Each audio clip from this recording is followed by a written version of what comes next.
ചിന്താവിഷയം.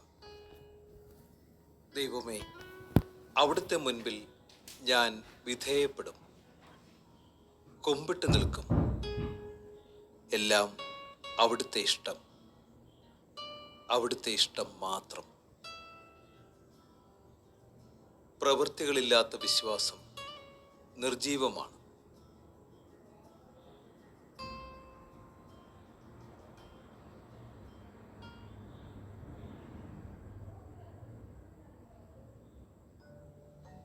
നമ്മുടെ പ്രാർത്ഥനാ ജീവിതം എങ്ങനെയായിരിക്കണം?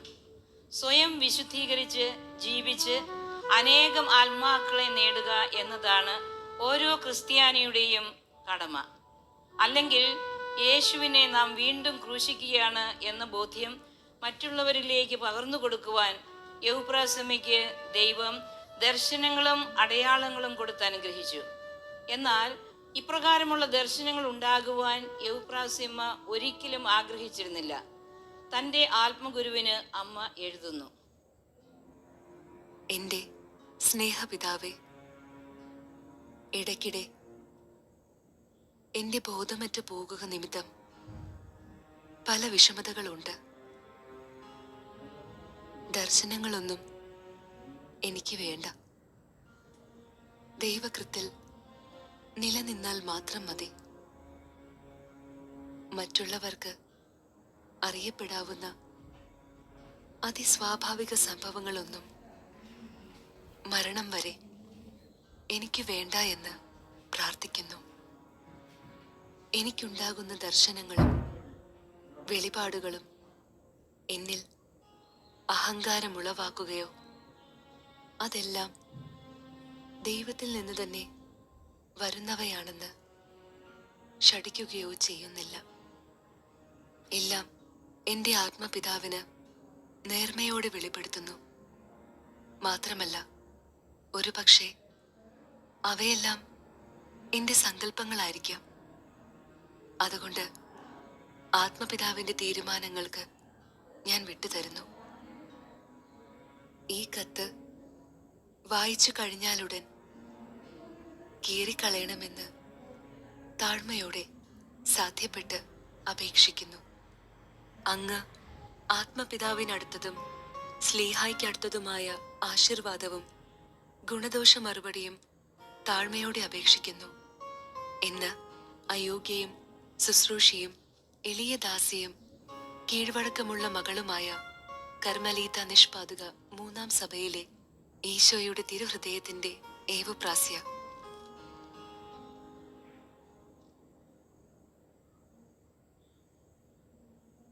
ഊക്കനച്ച, പിതാവേ, വളരെ അസാധാരണമായ സംഭവങ്ങളാണ് അവളിൽ അരങ്ങേറുന്നത്.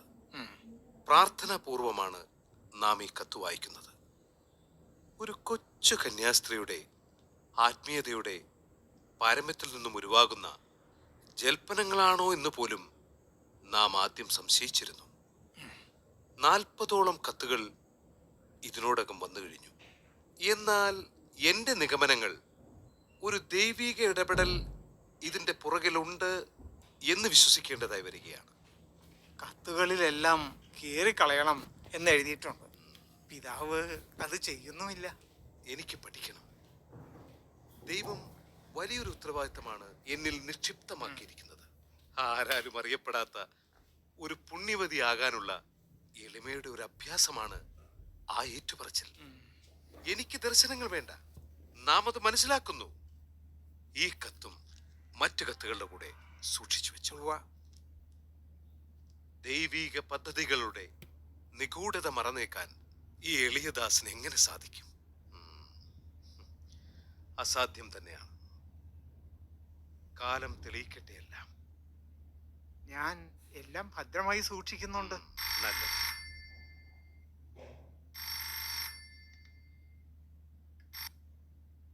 Hello, Joseph. സ്തുതിയായിരിക്കട്ടെ, സ്തുതിയായിരിക്കട്ടെ.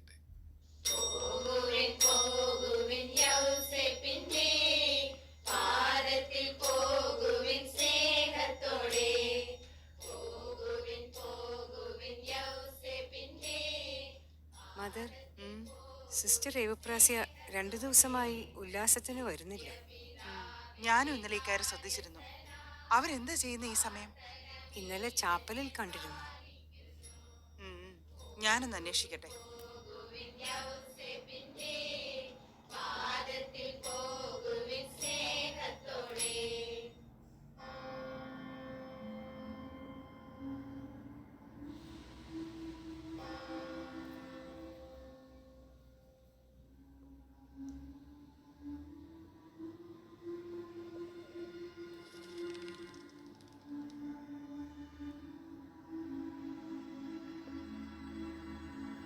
സിസ്റ്റർ ഏവപ്രാസ്യ, സിസ്റ്റർ ഏവപ്രാസ്യ,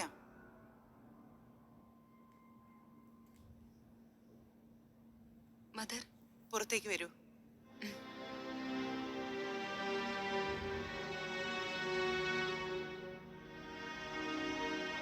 സിസ്റ്റർ ഏവപ്രാസ്യ ഇപ്പോ അസിസ്റ്റന്റ് മദറും കുട്ടികളുടെ ഗുരുത്തിയമ്മയുമാണ്. അതെ. ഈ മഠാധിപ എന്ന സ്ഥാനത്ത് നിന്ന് എനിക്ക് പറയാതിരിക്കാൻ വയ്യ. എന്താ മദർ? എന്റെ ഭാഗത്തു നിന്നും തെറ്റു വല്ലതും? മഠത്തിലെ നിയമങ്ങൾ എല്ലാവരും അനുസരിക്കണം എന്നറിയാമല്ലോ. അറിയാം മദർ. 2 ദിവസമായി വൈകുന്നേരങ്ങളിലെ ഉല്ലാസ സമയങ്ങളിൽ സഹകരിക്കാതെ ഏവപ്രാസ്യ ചാപ്പലിൽ ചെലവഴിക്കുന്നത് തെറ്റല്ലേ? എന്റെ അനുവാദത്തോടെയല്ല ഏവപ്രാസ്യയുടെ ഈ മാറിപ്പോക്ക്. പിന്നെ രാപ്പകൽ ഉറങ്ങാതെയും ഭക്ഷണം കഴിക്കാതെയുമുള്ള ഈ പ്രാർത്ഥനയും സ്വയം പീഡനവും ഒരുതരം മാനസിക വിഭ്രാന്തിയാണോ എന്നുപോലും സഹസന്യാസിനികൾ ചോദിച്ചു തുടങ്ങി.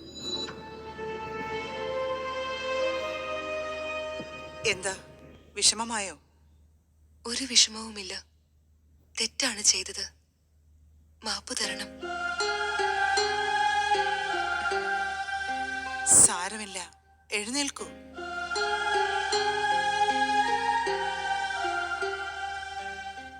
ഒരു അപേക്ഷയുണ്ട്. ഈ ഒരാഴ്ച കൂടി എന്നെ ഉല്ലാസത്തിൽ നിന്ന് ഒഴിവാക്കി തരണം മദർ. കാരണം? വിശ്വസിക്കുമോ ആവോ? പറയൂ. എന്നെ ശുദ്ധീകരണ സ്ഥലത്തെ ആത്മാക്കൾ നിരന്തരം ശല്യം ചെയ്യുന്നു. ശുദ്ധീകരണ സ്ഥലത്തെ ആത്മാക്കൾ ശല്യം ചെയ്യുന്നുവെന്നോ? സത്യമാണ്. എങ്ങനെയാ ശല്യം ചെയ്യുന്നത്? അവർക്കെന്റെ പ്രാർത്ഥന വേണം പോലും. എനിക്കൊന്നും മനസ്സിലാവുന്നില്ല. എന്റെ ഉപവാസവും പ്രാർത്ഥനയും കൊണ്ട് ശുദ്ധീകരണ സ്ഥലത്തെ നിരവധി ആത്മാക്കൾ സ്വർഗം പോകി. ബാക്കിയുള്ളവർ എന്റെ ചുറ്റും കൂടി നിന്ന് യാചിക്കുകയാണ്, നിലവിളിക്കുകയാണ്. അവർക്ക് വേണ്ടി കൂടി പ്രാർത്ഥിക്കുവാൻ. എന്ത് ഭ്രാന്തായി പറയുന്നത്? കേട്ടിട്ട് പേടിയാവുന്നു. പേടിക്കരുത്. തിരുസഭയുടെ വിശ്വാസ സത്യങ്ങൾ മാത്രമാണ് ഞാൻ പറയുന്നതും ചെയ്യുന്നതും. വിശ്വാസം വരുന്നില്ല അല്ലേ? എന്റെ കയ്യിൽ പിടിച്ചുകൊണ്ട് മദർ അങ്ങോട്ട് നോക്കൂ.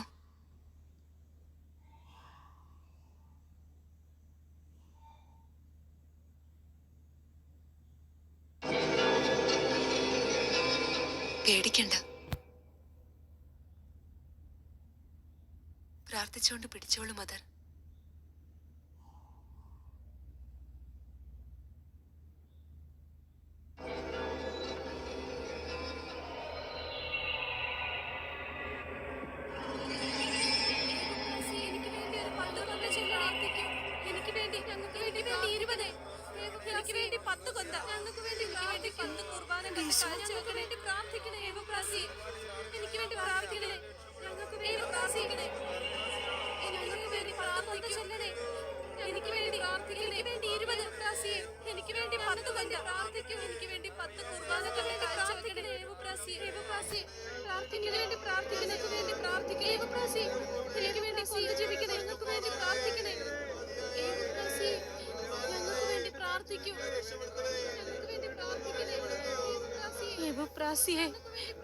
മോളെ, എന്റെ 10 കൊന്ത മതി എനിക്ക് മോചനം ലഭിക്കുവാൻ. എനിക്ക് വേണ്ടി കൊന്ത ചൊല്ലു.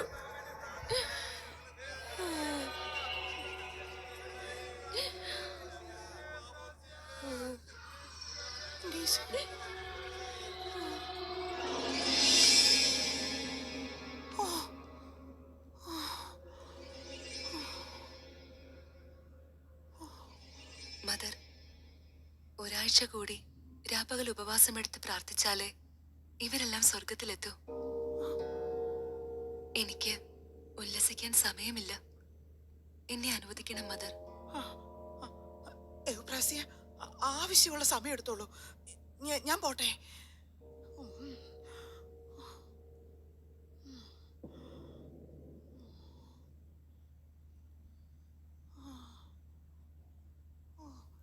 ഈശോ,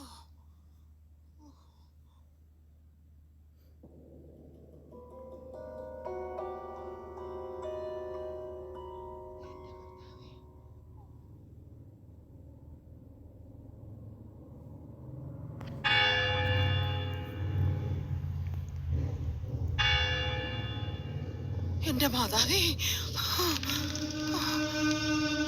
എന്റെ അമ്മോ.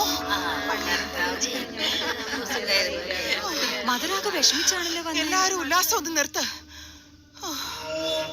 മദർ ഇവിടെ ഇരിക്കേ. എന്തു പറ്റി മദർ? എല്ലാരും ഉല്ലാസം നിർത്തി കൈ ഉയർത്തിപ്പിടിച്ച് പ്രാർത്ഥിക്കുവിൻ. കാര്യം എന്താ മദർ?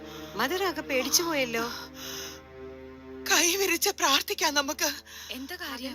എന്ത് പറ്റി മദർ? ശുദ്ധീകരണ സ്ഥലത്തെ ആത്മാക്കൾ നമ്മുടെ ചാപ്പലിനകത്ത് വന്ന് നിൽക്കുന്നു.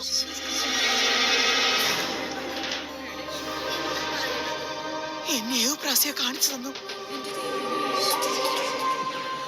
ആ കൂട്ടത്തിൽ മുൻ മദറായിരുന്ന നമ്മുടെ ബിയാട്രീസ് ഉണ്ടായിരുന്നു.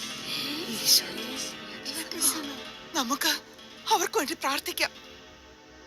ആകാശങ്ങളിലേക്ക് ഞങ്ങളുടെ ബാബ തമ്പുരാനെ, നിന്റെ നാമം ശുദ്ധമാക്കപ്പെടണം, നിന്റെ രാജ്യം വരണം, നിന്റെ തിരുമനസ് ആകാശത്തിലെ പോലെ ഭൂമിയിലും ആകണം. അന്നന്ന് അപ്പം ഞങ്ങൾക്ക് തരയണമേ. ഞങ്ങളുടെ കടക്കാരോട് ഞങ്ങൾ പൊറുക്കുന്ന പോലെ ഞങ്ങളുടെ കടങ്ങൾ ഞങ്ങളോട് പൊറുക്കണമേ. ഞങ്ങളെ പ്രലോഭനങ്ങളിൽ ഉൾപ്പെടുത്തരുതേ. തിന്മയിൽ നിന്ന് ഞങ്ങളെ കാത്തു രക്ഷിക്കണമേ. ആമേൻ.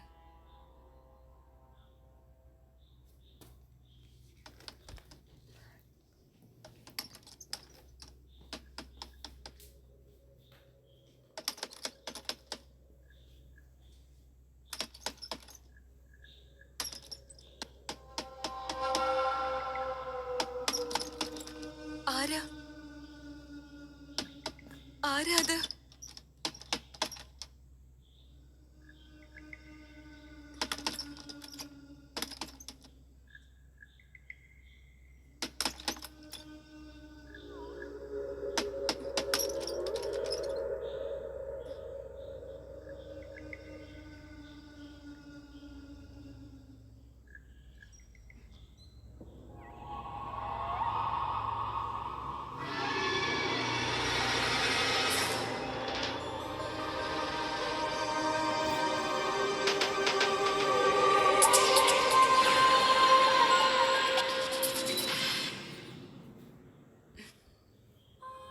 നന്ദി, നന്ദി, ഒരുപാട് നന്ദി.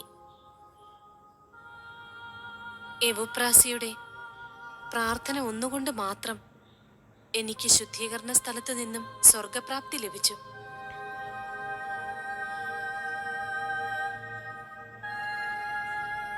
നന്ദി പറയുവാൻ വന്നതാണ്. നന്ദി. മദർ, എന്തു തെറ്റ് ചെയ്തിട്ടാണ് ശുദ്ധീകരണ സ്ഥലത്ത് പോകേണ്ടി വന്നത്? അതോ നമ്മുടെ പറഞ്ഞൊപ്പുകളിൽ ഒന്നായ ദാരിദ്ര്യത്തിന് വിരുദ്ധമായി ഞാൻ പ്രവർത്തിച്ചു പോയി. അവസാന കാലത്ത് ഞാനതിന് വേണ്ടത്ര ഗൗരവവും പ്രാധാന്യവും കൊടുത്തില്ല. പലപ്പോഴും ഞാൻ എൻ്റെ കടമകൾ തീഷ്ണതയില്ലാതെയാണ് നിർവഹിച്ചത്.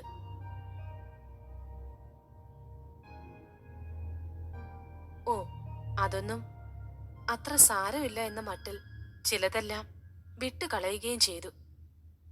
ഇതാണ് കാരണങ്ങൾ. ഹോ, എത്ര കണ്ട് സൂക്ഷ്മതയോടെ നാം നമ്മുടെ ജീവിതത്തെ പാകപ്പെടുത്തണം.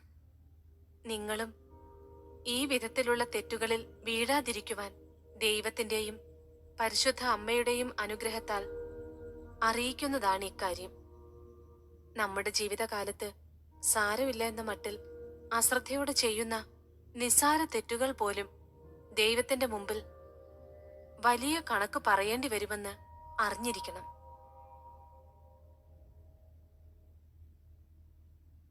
നന്ദി യവുപ്രാസ്യേ, നന്ദി.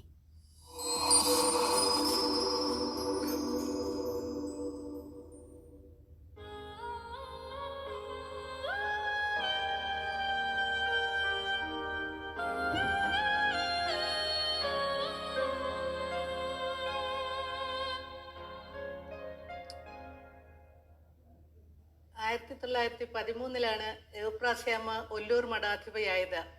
സ്ഥാനമാനങ്ങൾ ഒന്നും ആഗ്രഹിക്കാത്ത ഒരു വ്യക്തിത്വത്തിന് ഉടമയായിരുന്നു യവുപ്രാസ്യാമ്മ.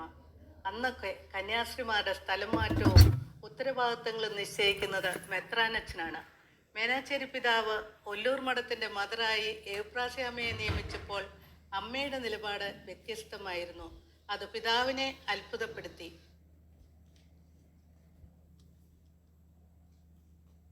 ഈ ഏപ്രിൽ 29 മുതൽ സിസ്റ്റർ എവുപ്രാസിയെ ഒല്ലൂർ മഠത്തിന്റെ അധിപയായി നാം നിശ്ചയിച്ചിരിക്കുന്നു.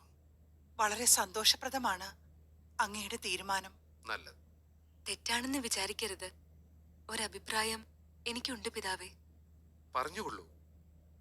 എനിക്ക് ഒരു സ്ഥാനമാനവും വേണ്ട പിതാവേ. കാരണം? സ്ഥാനമാനങ്ങൾ എന്റെ പ്രാർത്ഥനാ ജീവിതത്തെയും സന്യാസ ജീവിതത്തെയും പ്രതികൂലമായി ബാധിക്കുമോ എന്ന് ഞാൻ ഭയക്കുന്നു. ഈ വക ചിന്തകൾ ശരിയല്ല സിസ്റ്റർ എവുപ്രാസ്യ. ഒരുതരം ഒളിച്ചോട്ടമാണിത്. ഉപദേശിച്ചാലും പിതാവേ. കേരള സഭ വളർച്ചയുടെ കാലഘട്ടത്തിലൂടെ കടന്നു പോവുകയാണ്. ഒന്നുമില്ല നമുക്ക്. ഒരുപാട് വേർപ്പൊഴുക്കേണ്ടി വരും നമുക്ക് ഈ വഞ്ചി കരക്കെത്തിക്കുവാൻ. ഈ ഒരു ആശ്രമത്തിന്റെ പ്രസക്തി വളരെ വലുതാണ്. ഒന്നും ചെയ്യാതെ നിർജീവമായി ഇരിക്കരുത്. നമ്മൾ കാലത്തിനൊപ്പം ഓടണം, ചിന്തിച്ച് പ്രവർത്തിക്കണം, പ്രാർത്ഥിക്കണം. തമ്പുരാന്റെ വയലിൽ ധാരാളം വേലക്കാർ വേണം. 100 മേനി കൊയ്തെടുക്കണം.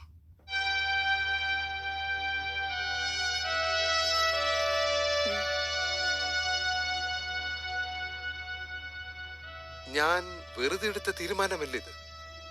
പ്രാർത്ഥിച്ചിട്ടാണ്. പ്രാർത്ഥനയിൽ എന്റെ യേശു എന്നോട് സംസാരിച്ച് കാര്യങ്ങൾ നിർദ്ദേശിക്കും. ഞാൻ വിധേയപ്പെടും, കുമ്പിട്ടു നിൽക്കും. എല്ലാം അവിടുത്തെ ഇഷ്ടം, അവിടുത്തെ ഇഷ്ടം മാത്രം.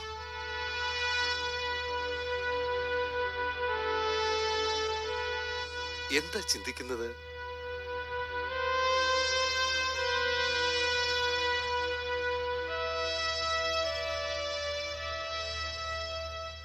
ബോധ്യപ്പെട്ടു. എന്റെ അറിവില്ലായ്മ. ക്ഷമ ചോദിക്കുന്നു. മനസ്സിലാക്കുന്നു. ജ്വലിക്കണം ഞാൻ 10 മടങ്ങ്. ചിന്തണം ഞാൻ വിയർപ്പ്. വചനം ഞാൻ ഓർക്കുന്നു. പ്രവൃത്തികളില്ലാത്ത വിശ്വാസം നിർജീവമാകുന്നു. തിരിച്ചറിഞ്ഞു. ഞാൻ അനുസരിക്കുന്നു. അങ്ങയുടെ ശ്ലൈഹികാശീർവാദം എനിക്ക് വേണം. ദൈവം നിന്നെ അനുഗ്രഹിക്കട്ടെ.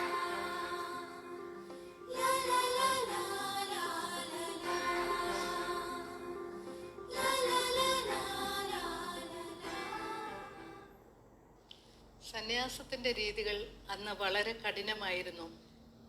എല്ലാം പരിത്യജിക്കുക, അതിലെല്ലാം ഉണ്ട്. സമ്പത്തുണ്ട്, സൗന്ദര്യമുണ്ട്, ഭക്ഷണമുണ്ട്, അപ്പനുണ്ട്, അമ്മയുണ്ട്, സഹോദരങ്ങളുണ്ട്, ബന്ധുക്കളുണ്ട്, വീടുണ്ട്. എല്ലാം ഉപേക്ഷിച്ചുകൊണ്ട് ദൈവത്തിന് വേണ്ടി മാത്രമുള്ള ഒരു ജീവിതം. സന്യാസ ജീവിതത്തിൽ ഇന്നും ഇതെല്ലാം പ്രസക്തമാണെങ്കിലും ഇന്ന് നിയമങ്ങൾ കുറച്ച് ലഘൂകരിച്ചിട്ടുണ്ട്. അന്ന് കന്യാസ്ത്രീ ആയാൽ പിന്നെ വീട് കാണില്ല. കഠിനമായ സഹനമെന്ന് തോന്നുമെങ്കിലും ആ സഹനത്തെ തീവ്ര സന്യാസ സമർപ്പണത്തിൻ്റെ ഭാഗമായി എല്ലാവരും സന്തോഷപൂർവ്വം സ്വീകരിച്ചു. സ്വന്തം അപ്പൻ മരിച്ചാലും അമ്മ മരിച്ചാലും ഒരു സന്യാസിനി കണ്ണീർ പൊഴിക്കരുത്. കെട്ടുപാടുകൾ ഇല്ലാത്തൊരു ജീവിതം. തമ്പുരാനു വേണ്ടി എല്ലാം ഉപേക്ഷിച്ചവളാണവൾ. പുറകോട്ട് തിരിഞ്ഞു നോക്കരുത്. ആ കാലഘട്ടത്തിൽ ദൂരെ കൂടുതലും വാഹന ലഭ്യതക്കുറവ് മൂലം മാതാപിതാക്കൾ മരിച്ചാൽ പോലും ഒരു സന്യാസിനി ആ വിവരമറിയുന്നത് ശവസംസ്കാരം കഴിഞ്ഞ ദിവസങ്ങൾക്ക് ശേഷമായിരിക്കും. പെട്ടെന്ന് അറിയിക്കുക പോലുമില്ല. കാരണം വീട്ടുകാർക്കറിയാം അവൾ വരില്ലെന്ന്.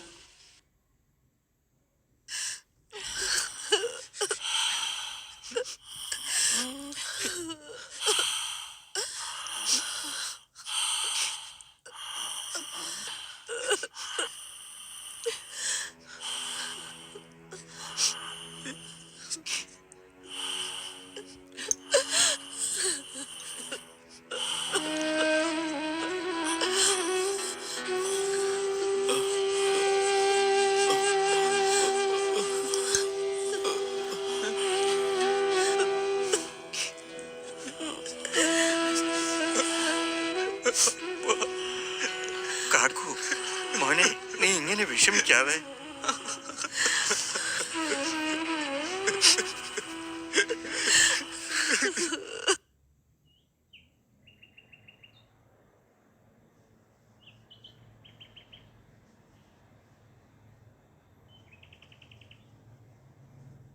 ഇപ്പോഴത്തെ സ്ഥിതി എങ്ങനെ? പഴയതുപോലെ തന്നെ. ആത്മാവ് അങ്ങോട്ട് പോണില്ല. ബോധം നല്ലതുപോലെയുണ്ട്. ആ റോസക്കുഞ്ഞ് തറവാടിന്റെ ഐശ്വര്യായിരുന്നു. ആ പെങ്കൊച്ച് തറവാട്ടിൽ നിന്ന് എന്ന് പടിയിറങ്ങിയോ അന്ന് മുതൽ അന്തോണിയുടെ കഷ്ടകാലവും തുടങ്ങി.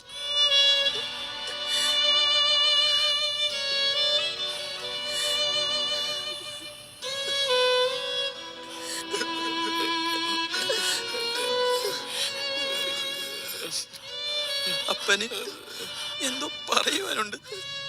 ഒന്ന് ചോദിക്ക്, എന്താ ആഗ്രഹമെന്ന്. എനിക്ക് പറ്റില്ല അവരോട് എന്തെങ്കിലും ചോദിക്കാൻ.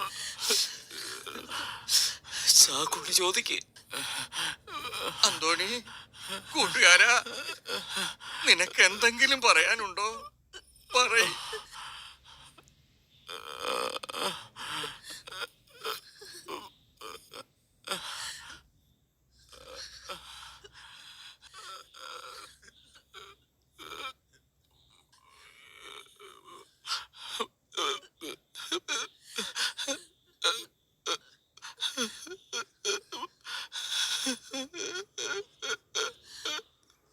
അന്തോണി, എന്താഗ്രഹമാ നിനക്കുള്ളത്?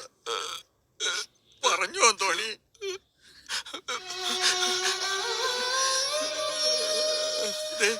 അവൻ കരയുക. എനിക്ക് വയ്യ ചോദിക്കാൻ. കാക്കു, നീ തന്നെ ചോദിക്ക. മൂത്ത മകനോട് എന്തെങ്കിലും പറയാൻ കാണും. കാക്കു മോനെ, അപ്പനോട് ചോദിക്കണം. അപ്പം കരയാട. അപ്പ അപ്പൻ എന്താഗ്രഹമുള്ളത്?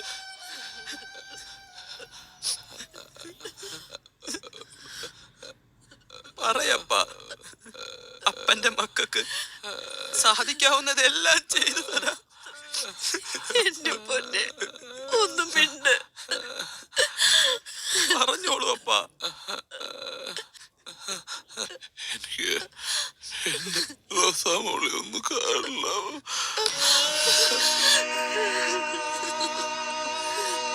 കാക്കു മോനെ, എന്റെ റോസമോളെ അപ്പനെ കാണണമെന്ന് വേഗം പോടാ. ഞാൻ പോയിക്കൊണ്ട് വരാപ്പ.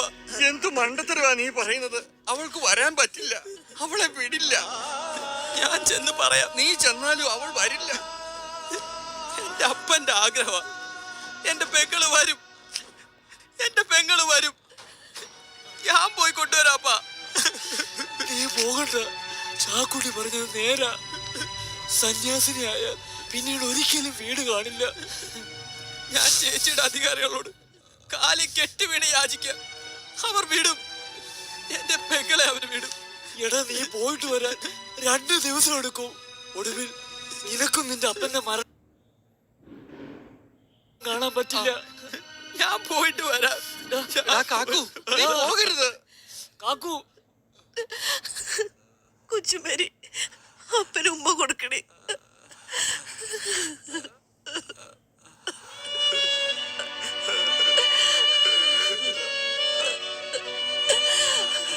പോകരുത് മോനെ.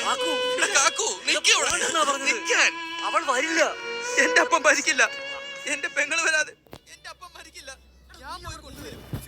കാക്കു നീ പോകണ്ടെന്നാ പറഞ്ഞത്. കാക്കു